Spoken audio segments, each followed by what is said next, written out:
Hi, I'm Jessica Russo-Share. I'm an IB visual arts teacher, and I am here to take you through all the steps that you need to have for doing a portfolio for a university for art school.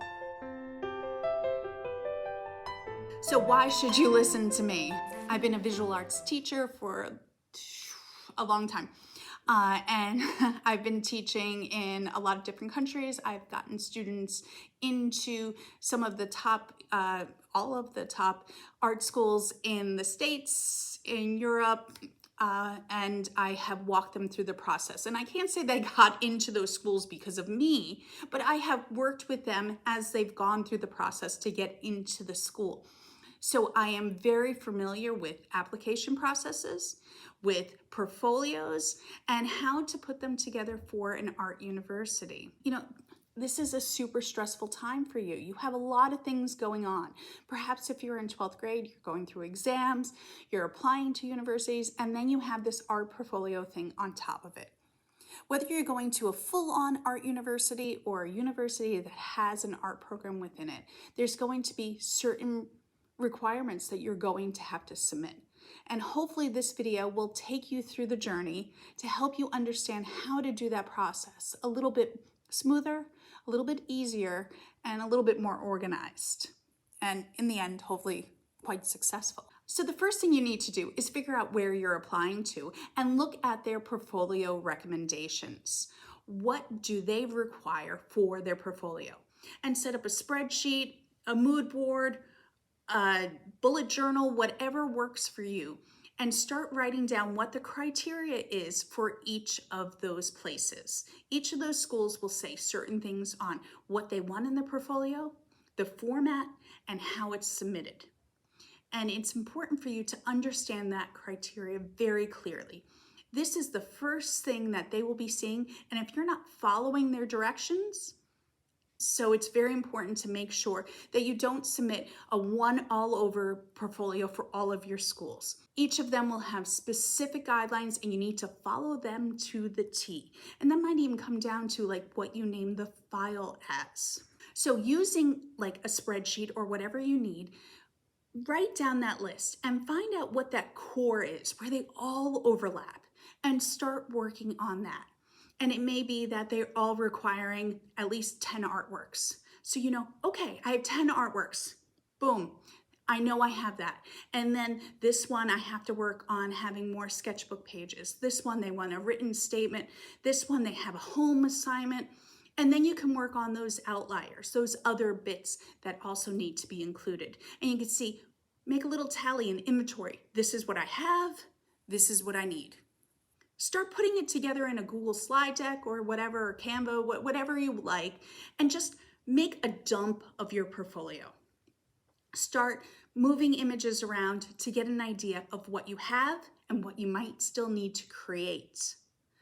If you've been taking art in high school or you're an IB student, chances are you already have a solid portfolio, and it's just about curating and figuring out what you need to submit to these schools. You want to showcase both consistency and diversity. So if you're really strong in, let's say, painting portraits, you might have a core of your portfolio showing your top skills painting portraits, but you do not want to have all of your images being portrait paintings. You also need to show your diversity and where you can also excel. Maybe you're not as good at doing some of the other things, but you should include them. So you can say, hey, this is what I do as well as painting portraits.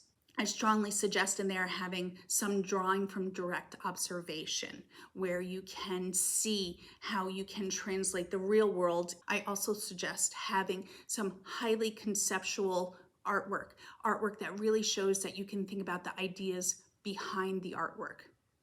Also show diversity in your skills. So if you have oil paintings, also show something 3D and some drawing and different types of materials, some printmaking, maybe some lens-based work. And depending on the university, whether it's more like traditional, whether it's more contemporary, and you can get a feel for this by looking through their catalogs and their websites, you can say, oh, I need to show more drawing from real life and technical skills in this portfolio. In this submission, I need to, let me work on some more technical things for this one. Oh, this one's much more experimental, much more contemporary. Let me work on developing my ideas and my concepts behind my art, and let me try to really show that through these works. If you're really interested in fashion design, have some of your works be fashion. Now, if you're applying to school for fashion, it doesn't mean that your portfolio has to be all fashion design. You haven't gone to university for that yet. They're not expecting you to be amazing at that, but they want to see that you like it, that you enjoy it. Same thing goes for architecture. Show that you are interested in this is what you're doing on the side, but it doesn't have to be every work in there. You just need to show that you're interested in it, and then you have some skills that you're applying to that. It doesn't mean that you're creating necessarily 4 different portfolios. You might still have that core work that's the same in all of them, but you might have to highlight which other ones you put in there to kind of meet the vibe or the feel or the philosophy of the school. Presentation is so important for visual arts, obviously. So you want to make sure your portfolio is presented professionally and thoughtfully. Pay close attention to how to submit the work, how to organize the work, and how to present it well. Now, if you're submitting it in, let's say, a folder where they're going to be looking at thumbnails, or you're uploading it to a website where they're going to be looking at thumbnails, you want to consider what's the first artwork they're going to see, what's the last artwork, and what's in the middle. You want your submission to sort of tell a story throughout, and that could be a chronological story of how you developed as an artist. It could be a thematic story, or it could just be, pointing out moments of interest throughout. So you capture their attention in the beginning, you grab them in the middle to make sure they're still paying attention, and you want to leave them with like a really exciting last work. So they're the last thing when they're thinking about you, they see that artwork. So it's all about visual storytelling, whether it's in your artwork and things like that. Now, I strongly suggest take high quality photos, and it doesn't mean that you need to hire a photographer. You can do this on your iPhone or whatever phone you can. Going out on a day kind of like today, it's an overcast day with diffused light, works great for taking photos. Bright sunny days, not as much. Take the artwork outside, lay it flat on the ground, and get on top of it and take a picture. Try to make sure that the camera is lined up, don't start taking it at angles. Make sure it's lined up over, and try to fill the frame with it. Go down until you have it completely in there. Don't get your feet in the picture. Whatever you do, don't submit images with your feet in the pictures or your thumb or whatever holding it. Try to get it as flat as possible. Use editing software to enhance the photo, not to make it better than it is in real life, but to make the photo look like the artwork that it is in real life. Crop it to the edges so you don't have extra space. If it's something that has an awkward edge around it, put black paper, black fabric, something down underneath it when you photograph it. If you're really skilled at photo editing, you can edit out that background.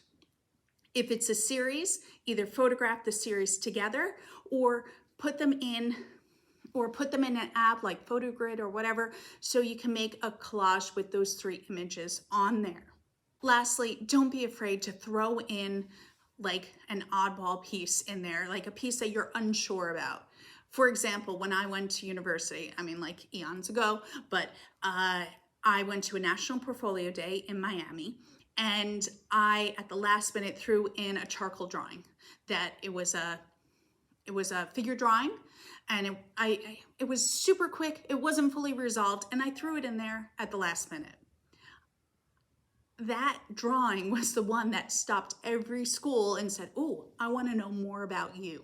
I even ended up getting a scholarship based on that one drawing. They were just like flipping through everything else, like, yeah, I've been there, done that. And then they saw that and they were like, Sometimes it's good to like experiment and throw in something that might not fit like the rest, because it could make you stand out. Most of my experience with teaching has been with students applying to art schools in the States, in the Netherlands, UK, and Italy. Although I do have some experience with students applying outside of that, but it is by far a more Western perspective that I come to the university application process. I have taught art in the United States, in Bratislava, Slovakia, Florence, Italy, and Frankfurt, Germany. So I have worked with a diverse student body that come from all over the world. I'm primarily teaching international schools. So the information that I'm presenting is really based on a wide array, a wide variety of experience. So if you are going through the application process and you're struggling or unsure, or you have any questions, please write in the comments. I'll try to answer, or maybe someone else who's watching this can help you out. So this process, I would like to make this process easier for you and less stressful and more straightforward. So I hope that helps, and good luck with your applications.